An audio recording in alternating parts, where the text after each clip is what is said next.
One of the people that I've been enormously influenced by is John Bowlby. Okay.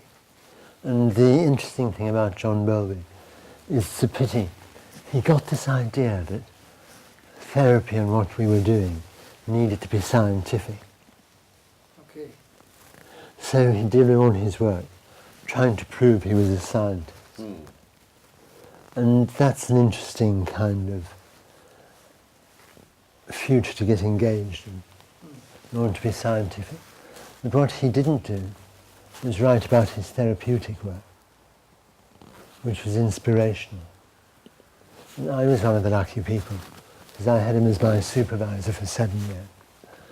And to hear about his ideas about therapy and how one works. And that was really fascinating, because he introduced me to the idea that when things are happening, look for the stories people tell about what's happening. Because there's always some story that makes sense of what they're doing.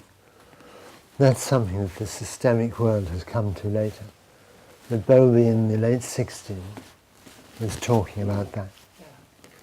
And then the other thing he was very influential in relation to, he said, the problem with most therapists is that they, in the work they're doing, are wanting to mystify,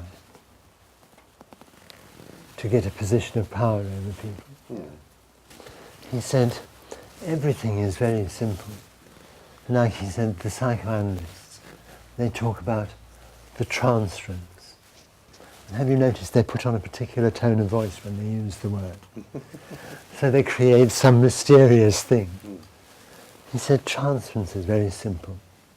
I behave to you in a particular way, and you just transfer that experience to expecting other people to behave in a particular way.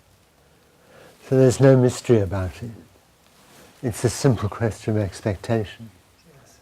And that irreverence to the mystification and the technicalizing of what we do was very important for me, and opened up lots of doors and things I could do.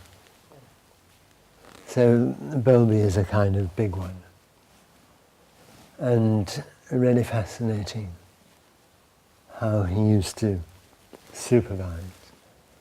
Because by the time I get to the end of a supervision session, I would walk out thinking, I'm one of the best therapists in the world. Through his kind of influence. He was simply appreciating in his way of doing things, yes? Very much so. And didn't criticize. The most he would do is to say, Peter, I wouldn't have done it that way. What about if you try this way? So it was an enormously exciting experience being with him. So that's a really important relation you have experienced too. Yeah. And all the attachment ideas, about having a secure attachment. I think that's very important in relation to our work with teachers in school. How we create security, or little bits of insecurity that people feel safe enough to learn. So that there's some kind of growth and development.